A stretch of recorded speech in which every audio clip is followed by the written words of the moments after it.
Hello everyone, my name is Purva Ramdasi and I am making this video as part of popularity round for my participation in DN Business Excellence Award. Before I take you to my presentation, I want you to ask one thing. How do you feel when you see a message saying salary credited? Happy, right? Exactly. Money in some way does add to our happiness.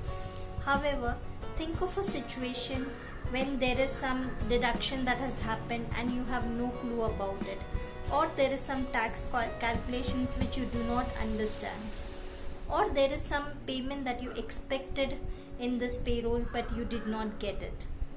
Frustrating, right? We all have some certain calculations in our mind on how are we going to spend our salary once it's credited.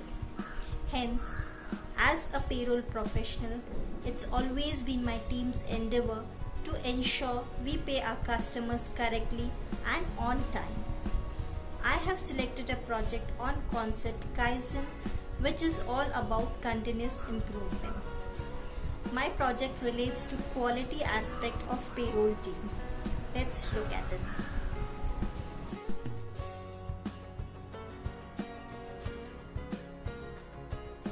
Payroll team is responsible for hire to retire cycle for all its employees. In this project, we are just concerned with one of the teams that is responsible for inputting. We will start with knowing the process cycle in brief. This is the basic flow of process cycle. In input phase, payroll team receives various claims, emails relating to overtime hours, business hours, refund application, tax codes, and several other deduction forms. These are then processed on payroll system by the team. After this, as per the deadline of payroll first phase, the first phase run takes place and payslips are generated on the system. Post this, the quality checking phase starts, where the source documents or the inputs are compared with the payslips to check everything is correctly actioned or not. Also, a number of other reports are generated to cross-check the things. It is this phase that our project data is based on. After quality correction, the final phase takes place and employees or the customers gets paid. I have used PDCA methodology, that is plan, do, check and act. In the plan phase, we are aiming to reduce the errors and thereby the rework reduction and improvement in quality. In the do phase, the data is collected, classified into different categories, Pareto analysis is done, fishbone is done, feedback is given to the team members and refresher training conducted. We are discussing the quality improvement. So, the quality errors or defects are categorized into different defect codes and these are all recorded in the sheet named defect log.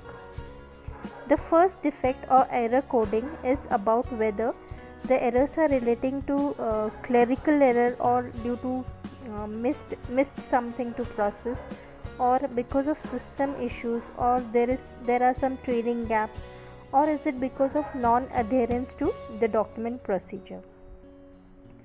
The second level of categorization is whether the error was due to calculation error, was it due to typing, lack of understanding, or also because of abnormal inflow.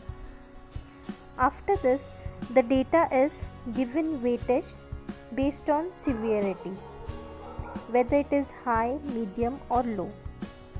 High is where the clients have escalated some errors and the incorrect payment has been done.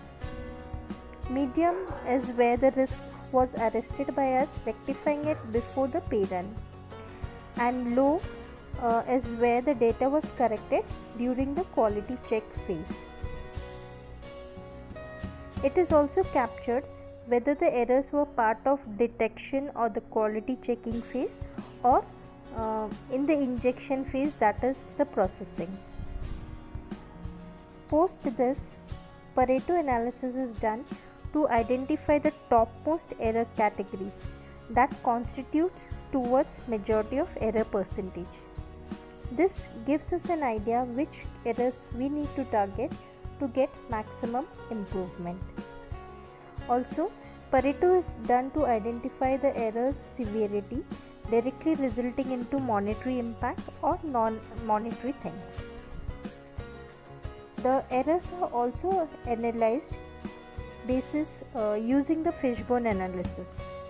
The errors are categorized into different main aspects such as man, machine, material, etc.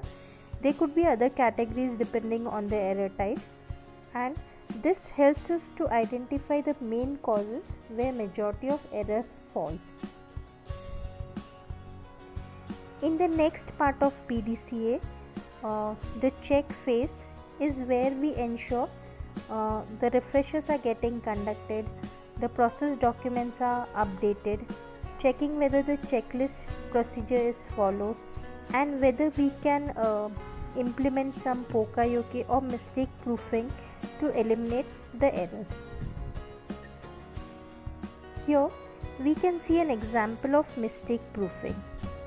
This is an example of letter sent to employee. So on the letter template, with the help of employee's job reference, we can auto-populate the employee's address, title and all other details from the system directly instead of inputting it manually, and hence avoiding those type of errors.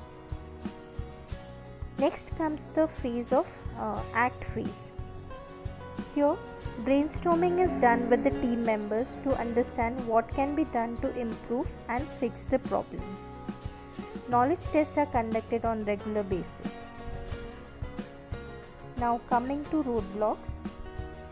Initially any change always has some resistance, and we too have faced it with respect to time availability, doing refresher, and also we understand at times there are few errors which cannot be totally eliminated due to human intervention factor, such as typing errors or the pressure because of the deadline.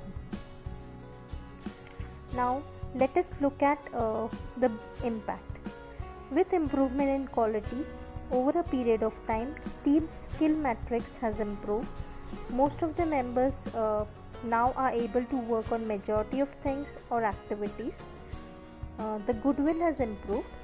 And about the quantitative aspects, first time correct input has led to meeting the final deadlines easily, and there has been a reduction in the error, and it has saved rework and time. So this was all about it. If you have any comments or suggestions, please update it, and if you have found this video helpful, please like and share.